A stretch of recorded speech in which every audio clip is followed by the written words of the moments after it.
Seorang anak ditegur oleh orang tuanya karena telah bersikap tidak sopan ketika sedang dalam perayaan misa di gereja. "Adik, lagi doa kok begitu sikapnya? Nanti Tuhan Yesus bisa marah loh." Karena merasa terusik, si anak langsung menunjukkan muka cemberut tanda tidak suka.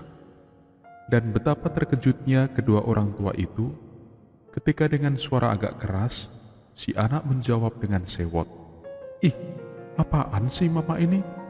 Orang Tuhan Yesusnya aja cuman bisa ginian doang." Dia sambil menunjuk dan menirukan posisi patung Yesus yang merentangkan tangan pada salib besar di depan. Kejadian itu sontak memancing sejumlah umat yang menyaksikan jadi tertawa geli dan gemes dengan tingkah laku si anak. Rupanya bukan hanya si anak kecil dalam cerita yang bingung dan bertanya, apa tujuan di hari Minggu orang-orang Kristen pergi ke gereja, dan bahkan ada lagi pelayanan gereja.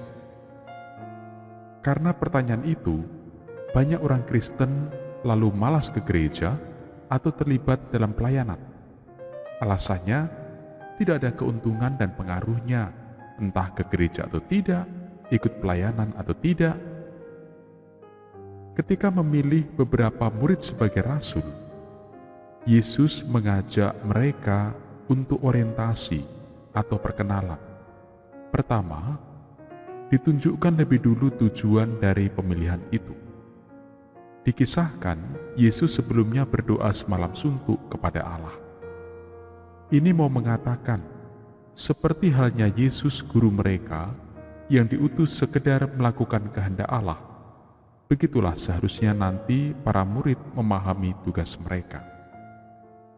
Jadi kita pun, ketika dipilih menjadi murid Kristus, kita dipanggil untuk melakukan kehendak Allah, dan bukan sebaliknya Allah melakukan kehendak kita.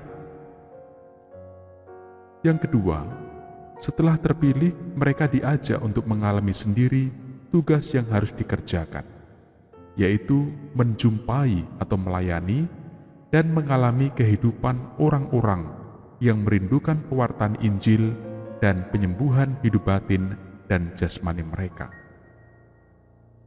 Dengan ini mau dikatakan, setiap orang yang dipanggil menjadi murid Kristus bukan untuk berpangku tangan atau menikmati sendiri keadaannya yang sudah mapan dan baik, lalu tidak peduli terhadap orang lain. Hal yang ketiga, Yesus menunjukkan tentang musuh terbesar para murid, yaitu kuasa-kuasa jahat yang akan selalu menghalangi setiap orang yang mau beriman kepada Allah dalam Yesus Kristus dengan macam-macam persoalan dan kesulitan hidup. Karena itu, para murid diingatkan agar mengandalkan kekuatan roh yang nantinya akan dicurahkan Yesus atas diri para murid.